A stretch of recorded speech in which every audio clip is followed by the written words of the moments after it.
वसई विरार परिसरात सकाळपासून परिवहन सेवा पूर्णपणे ठप्प झालेली आहे। परिवहन सेवेच्या कर्मचाऱ्यांनी अचानक कोणतीही पूर्वसूचना न देता बंद केल्याने नागरिकांचे मोठ्या प्रमाणावर हाल झालेले आहेत। एकीकडे पगारवाढ मिळत नाही आणि जो काही पगार आहे तो वेळेवर मिळत नाही, त्यासाठी या चालकांनी आंदोलन केलेले आहे। या आंदोलनात बसचे कंडक्टर आणि ड्रायव्हर देखील सहभागी झालेले आहेत। आज 11 तारीख उगवली तरी अद्याप पगार झालेला नाही, त्यामुळे आम्ही आमचं घर कसं चालवायचं असा प्रश्न ड्रायव्हर्स आणि कंडक्टर पुढे पडलेला आहे। वारंवार सांगून देखील पगार होत नाही, त्यामुळे आता करायचं तरी काय हा प्रश्न या कर्मचाऱ्यांपुढे आहे।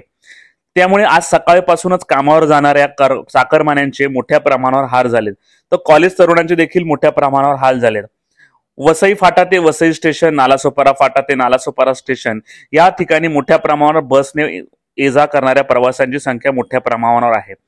या संपामध्ये केवळ साध्या बसेस नाही तर इलेक्ट्रिक बसेस देखील सहभागी आहेत। त्यामुळे सर्व बसेस जे आहे महापालिकेच्या परिवहन सेवेच्या बस डेपोमध्ये उभ्या आहेत आणि आता यापुढे पालिका काय भूमिका घेणार हे देखील पाहावं लागणार आहे। जोपर्यंत आम्हाला पगार मिळत नाही तोपर्यंत बस सुरू करणार नाही असा पवित्रा या कर्मचाऱ्यांनी घेतलेला आहे।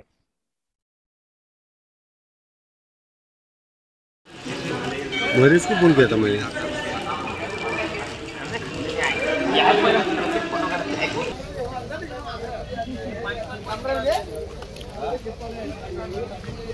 पगार मिळत नसल्यामुळे संप केला आहे।